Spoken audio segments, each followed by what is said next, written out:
Hey folks, John Becker here, former state representative from Claremont County and Union Township trustee, bringing to you the May issue of the Becker Report. So today is May the 30th, and what I was going to do this month was the abortion issue. Now there's a lot on that, and I'm still researching information, and decided to push that back to a future month. I'll probably do that for the June issue. So for the May issue, and what's been top in the news lately is the so-called debt ceiling crisis. So, I get frustrated over what I hear in the media about this, and I hear all this about default, and it's coming from both sides, which really bothers me. You would think the Republicans would actually tell the truth about all this, and I'm really not hearing it. Maybe they are, and they're not broadcasting it, or I'm just watching the wrong TV channels. I don't know. But anyway, so I decided to do the Becker Report on the issue of the debt, so-called debt crisis, or the debt ceiling. So what I did was, and you can find the Becker Report at beckergop.com, and you can subscribe to it there. And my contact information is at the end of this video as well. So first off, I found a website called usdebtclock.org. And it tells me that the debt is approaching $32 trillion, and the deficit is somewhere in the neighborhood of $1.5 trillion. So what that means is the deficit is annual, so we keep adding $1.5 trillion. Of course, the amount of deficit changes from year to year, but where it currently stands is we add that to the national debt every year. So the deficit can go up and down. The debt only goes up unless we're running a budget surplus, and that has happened, but not very often. So what I got looking at was, okay, so since I know they're wrong about all this stuff about the economy crashing and the crisis if the country goes into default on the debt, and it's never happened before, and blah blah blah blah.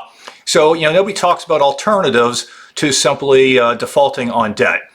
So I got digging, and I tell you, some of this digging is kind of hard to do, because most everything you find in terms of CBO numbers, that's Congressional Budget Office, they do a 10-year looking forward. So it's hard to find like current year numbers, what's going on with that. So what I relied on a whole lot was, well, okay, what did we spend in fiscal year 22?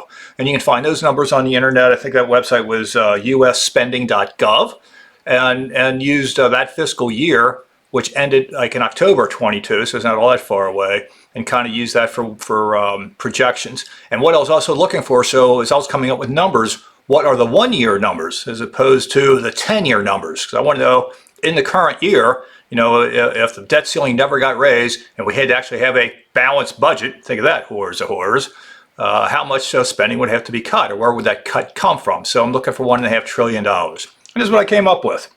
Again, you can read all this in the Becker Report, but I'm just going to give you some highlights. So does anybody remember Texas Governor Rick Perry? He ran for president, not sure what year that was, but he proposed eliminating 3 departments. It was the Department of Commerce, Department of Education, and the Department of Energy.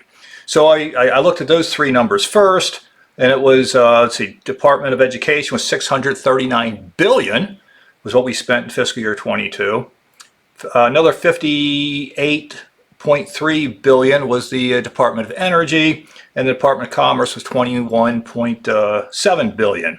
So then I got looking at Obamacare. How much is that costing us? $204 billion.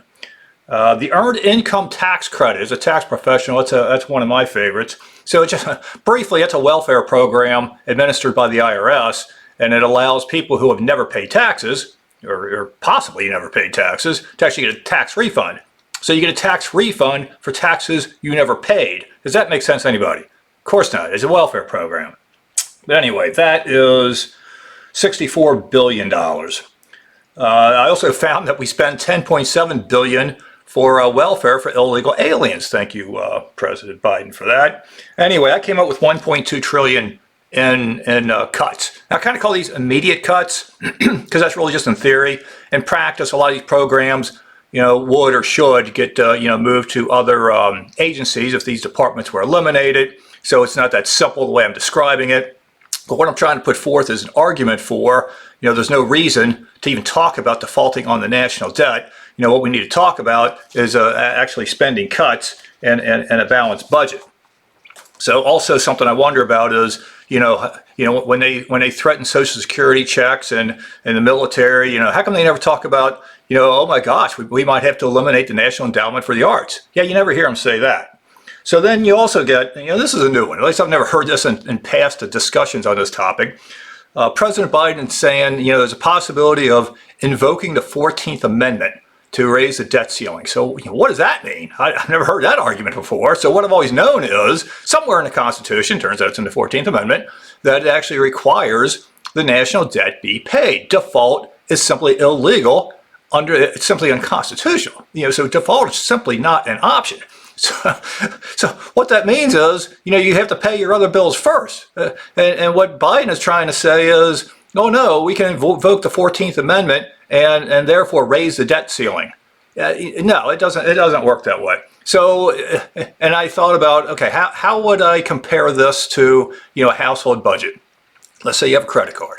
Let's say that credit card is a $10,000 spending limit, and the credit card company requires you pay the interest on your debt. Okay, doesn't sound unreasonable. Well, in the mind of Joe Biden, if you can't or won't pay the interest on that $10,000 credit limit you have, then the credit card company is required to increase your credit limit so you can continue spending unrestrained. So that's the logic we're dealing with in Washington, D.C. So then I got into, what is the role of the federal government versus the states, to talk a little bit about that. And I came up with a solution. And I think I heard, might have been Bernie Sanders, all people, when he was running for president, say this. And I agree. The way to handle these social programs, or these things that are, I would just simply describe as unconstitutional spending. And if you want to know what that is, look at Article 1, Section 8 of the U.S. Constitution. You have the enumerated powers, and it describes what the government can and can't do. And there's some other sections in there, I think with Treasury, some other things. So not all of it is in Article 1, Section 8, but the bulk of it is. You read through the whole Constitution, you'll find other authorized spending. But it's nothing on the level of what we see today, and certainly none of this welfare spending is constitutional. So the solution is to simply block grant this to the states, because the states have unlimited power to really do anything they want with any kind of programs they want. That was the original intent of the founders. There's no reason why that can't be that same way today.